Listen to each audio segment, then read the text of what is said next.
So I'm going to give you guys a little rundown of my On3 Turbo Kit. I purchased it about a year ago, and it's been on for just about that year amount. I bought it on a deal. I think I wound up paying $1,900 for it. Shout out 1995 Stang on Instagram. He actually supplied me with a tune. He supplied me with fuel pump and just basically a bunch of goodies to get this going. So essentially to get this car making sure that it's running. So fast forward to about a year now. I have header leak issues.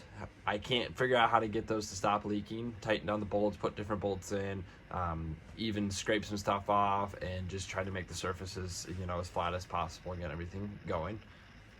I actually have a two-way skate system. Apparently that is new. So 1995 Stang, Calvin, he has an original On3 performance kit on his Mustang. He doesn't have a two-way skate system. His is just a single-way skate, so they did update that, it seems like, throughout the years as well. I know a lot of people were having issues with fitment with the crossover tube. I had zero issues with that. I guess the only issue I had when it came to installing it was my turbo mounting flange. I didn't have room to get a bolt through there, so I actually had to cut the flange down just to get the bolt to actually go through. The hole wasn't big enough. They didn't give you enough room between the turbo and the flange itself. So that's the only big issue that I've had with the kit, minus the headers. It makes pretty good boost. I haven't turned it up too much. It's the highest I believe I've made is 9.2 pounds of boost. This year it will get turned up a lot. We're just going to see what this thing does and just see how the 302 handles boost. From my understanding, you can throw at 13, 14 pounds of boost at it. You're pushing its limits there. You should be in the 500 clubs around that. I'm not too sure. I've never dynoed this thing, so I don't have a realistic number to give you guys when it comes to that. But the turbo kit itself has been fun. It took roughly of an install process on doing it on the weekends only and a few hours here and there. I'd say it took about 2 good weekends to get everything in place and get everything there. I purchased an oil pan for it that already was drilled and tapped in. I wound up getting that from Calvin himself again. He was a big help when it came to actually getting this On3 kit all pieced together, put everything together. So shout out to him once again there. I'm going to give you guys some close-ups of on the car, get you guys an idea of what the kit actually looks like. I'm also going to drop a link. I wrote out a form on SN95 forums that broke down every single thing that I did do for this install process and everything that I had to kind of cut away and just get into placements, any issues that I ran into, a list of the parts that I did use for the process and supporting the turbo kit. So I'm going to walk you guys over to the car now and get you guys an opportunity to check that out. So here's the turbo itself. It's a 70 mil turbo with a 0.96 AR. I wound up putting a PTP turbo blanket on it. This thing gets really, really hot. It actually fried out this alternator. So this is a new alternator that's on there. One of the really, really tough parts, you see how tight that is? That is actually touching. So with this bend on this downpipe, I ran into this here, just enough to make it work. As you see, this clamp is actually touching there as well. So the fitment is very, very tight in that regard over here. So the welds look pretty good.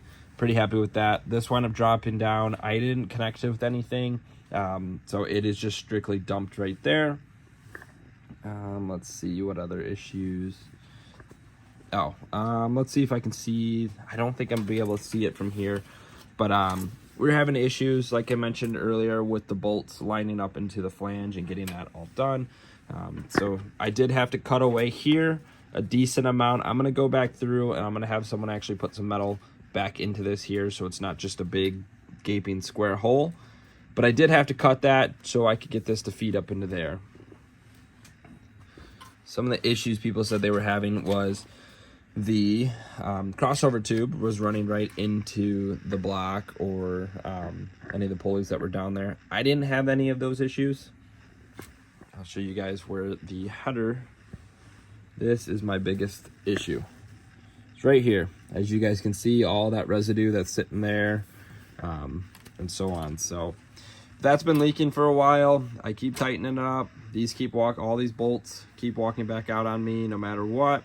So yeah, but when I eventually do go over to the new motor, I'll hopefully have better header system. I'm gonna do it all custom fabbed, so I won't have any of this On3 kit, maybe except for the intercooler. So, but the intercooler is pretty straightforward. That just gets a drill hole out here and just attached onto that, attached there, and then the piping runs alongside inside here, inside your fender well, up and out and there, and then this just snakes all the way around right down in there. So yep, and then there is a blow-off valve, and then there is wastegate number 2. This was pretty easy for the install process, getting this wastegate on and this blow-off valve on. Super easy. Just ran the vacuum line back up in here, teed off into that. The wastegate, both wastegates are actually teed off on the back side of the intake that run through here. Let's see if I can get you guys a view at the second wastegate. It is, you might not be able to see it. It's shoved down in there. It actually comes off. Let's see. Might not be able to get a view for you guys on this. Looks like, see if that can focus in. It's not going to focus in, but it is right down here.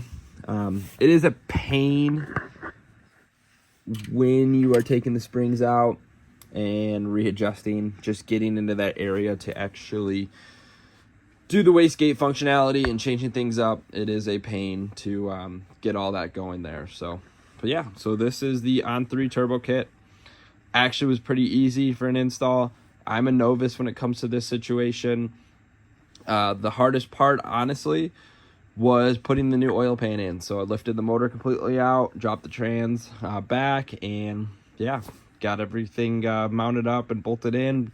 That was the hardest part. Other than that, I think this is just a good weekend or a weekend or two if you know what you're doing and just getting everything mounted into place. So if you guys have any questions, feel free, drop a comment here in the comment section. If not, feel free to subscribe, like, tag a friend, show a friend. The On3 kit process is pretty straightforward. Once again, I'll drop a link to the SN95 forum when I break everything down inside of pictures. I'll include some pictures here as well on the kit, close up on everything, a little bit of videos, close up of the turbo, and if I have any polls on video, I'll include those there with the PSI that I'm making with that. So all in all, I like the kit. I think it could be better in regards to the headers and so on, but outside of that, I think for less than $4 grand, this is a pretty good bolt-on product.